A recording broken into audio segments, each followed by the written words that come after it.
What's up is down, what's left is right. Chasing stars and holding you.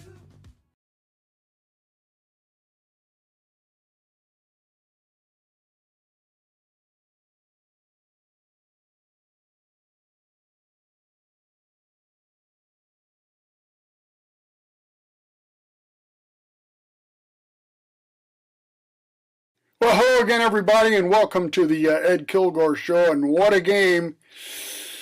Doesn't feel like we're talking about a win, does it? But no matter how disappointed Bills fans are after that 14-9 win over the New York Giants on a chilly, misty night in Orchard Park, just try to imagine how Giants fans feel. They were robbed. There's no question about it. I know the Bills won, and their record is now 4-2, but it's just a reminder of how evenly matched the NFL really is. Just ask the 49ers. They were unbeaten, and they just suffered their first loss at Cleveland. And the Browns have a pretty good defense. They lost 19-17. Remember everybody talking about the next Tom Brady is Brock Purdy, the Niners quarterback who is Mr. Irrelevant, the last player drafted. He was awful. 12 of 27, 125 yards, 1 touchdown, 1 interception. Or ask the Philadelphia Eagles. They were also unbeaten going to New York against the Jets. And the Jets were banged up too, had some injuries. But boy, oh boy, the Eagles, who were supposedly the power along with the 49ers in the NFC, lost to the Jets 20-14, and Jalen Hurts, 3 interceptions. Boy, does that sound familiar. And the high-flying Chiefs, they slid past the Broncos 19-8. That's the same Bronco team that gave up 70 to the Dolphins. And, of course, the Dolphins keep flying, except against Buffalo. Before getting into the Bills game, I think we should breathe a sigh of relief here because running back Damian Harris should have full movement after a scary neck injury that came in the second quarter. He was being taken off the field in an ambulance, and boy, the Bills players and fans had instant deja vu, but Harris is expected to recover fully, and that is certainly a sigh of relief. Now, the Bills were actually up against a lot more than most people realize, facing an emotionally charged 1-4 Giants team. They were 15.5-point underdogs. I'm telling you, Georgia would be a 14-point underdog. That's kind of an exaggeration, but the point spread, easily the most lopsided of any game played yet this year.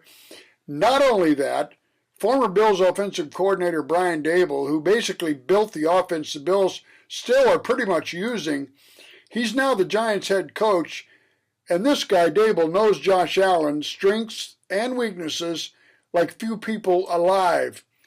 Right here, I'd like to thank my sponsors. Atwell Eye Care changed my life. There's no question about that. Several months ago, Atwell performed cataract surgery on both eyes. The result was just amazing. I now see like I did when I was a teenager. Everything is clear. Yeah, I wear the specs for reading, which helps. But in terms of viewing, like at a Bills game the other day, I was up in the upper deck in the 300 level, and the field was crystal clear. So thanks very much to Atwell Eye. Also, a thanks to Blue Tusk Tech in Orchard Park. They'll take care of any computer issues you might have at a very reasonable price. And finally, Global Vending Group of Buffalo. They are expanding the book vending business into countries all over the world now, aimed at improving child literacy, and they are based right here in Buffalo. So we've talked about the Giants having the edge because Daboll was able to formulate a plan to at least slow Allen down, and it worked pretty well.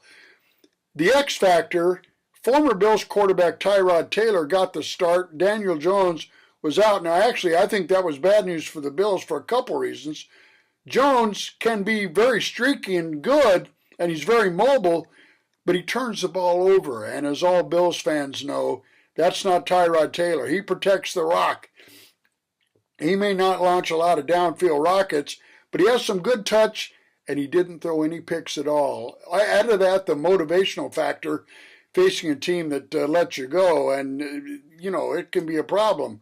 Now, to be fair, the Giants, in my mind, probably deserve to win the game. On the very Last play of the game from the Bills' 1-yard line, Tyron Johnson, a pretty obvious pass interference call there that was overlooked. And I know officials hate throwing a flag on any game-deciding play unless it's simply too egregious to ignore. And this one was kind of borderline egregious, but at any other time in the game, I'm sure that would have been a PI. Now, credit Taylor with a great effort, but he had a couple hundred yards passing, no touchdowns, but also no interceptions. But as well as he played, the lack of a touchdown wasn't his most serious crime. He really botched things up for the Giants at the half. They had an excellent opportunity to go into halftime leading by more than 6 points. It was 6-0, but they were at the goal line. As time ran down, they were out of timeouts. Now, they could have had time for 2 or 3 pass plays. If the guy's not open, throw it away. But Taylor, for some reason, called an audible because he saw the lineup, and you've got Saquon Barkley behind you there. Why not? He can make a yard, right? Well, the Bills stuffed the play, and before everybody could get up off the pile, and yeah, the Bills weren't trying very hard to get off the pile, the clock expired, and livid. It's just not enough to say that Daboll was livid at his quarterback for that one because it may have cost him the game. Allen's numbers were kind of modest, 19 of 30, 169 yards, 2 touchdowns.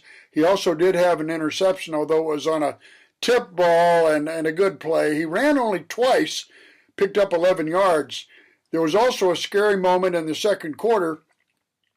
Allen got knocked to the turf by Dexter Lawrence and landed hard on his right throwing shoulder. Allen actually had to leave the game. I know at first a lot of us thought maybe it was a concussion, but no, it had to do with the shoulder. He had it x-rayed. Luckily, there was no serious damage. He went back in, but later admitted it was painful, but he insisted that he'll be okay. Bills fans really need to accept a new reality here, that Allen is no longer the guy that's going to have 10 carries for 65 yards and 2 rushing touchdowns in a game. He realizes his career will be shortened if he continues to do that. So he's going to be more judicious with his running. But I think as you see the season wear on and the games become more important, I think that'll change. But right now, he's not going to run the ball unless absolutely necessary. Allen's mobility, though, and his ability to make bad things turn into good things was the difference in this game, in my opinion. No, he wasn't sacked, but he did have to bail out several times, and the game-winning touchdown in the fourth quarter was a classic example. He somehow avoided, it looked like he was hemmed in a couple times, but he kept moving, looking at the end zone, and just flicked the ball at the last second into a tight window, 15 yards out to backup tight end Quentin Morris, made a nice play to catch the ball for 6. I don't know, maybe Patrick Mahomes, a couple others maybe could make that play, but it was the difference in the game. So love him or not, Allen is a winner, and this game doesn't change that. The offense, I think, and probably everybody else, is too reliant on Stephon Diggs. He had 10 catches, 100 yards, no touchdowns. Gabe Davis, still hot and cold as the two. He fumbled on the opening possession, and that kind of set the tone in the game because the Bills had been moving the ball at that point. Rookie tight end Dalton Kincaid was held out with a concussion, but I think he'll be back soon. Personally, I don't see why offensive coordinator Ken Dorsey and the Bills aren't using Khalil Shakir more often. He was only targeted one time, and he made a short pass turn into a 13-yard gain. He does that all the time. Also, I thought that James Cook was going to be more involved in the passing game. That's what we kept hearing in the offseason, but he wasn't even targeted. He did run the ball well in the second half. He had 71 yards on 14 carries, and of course his role will increase now with Harris being out for an indefinite time.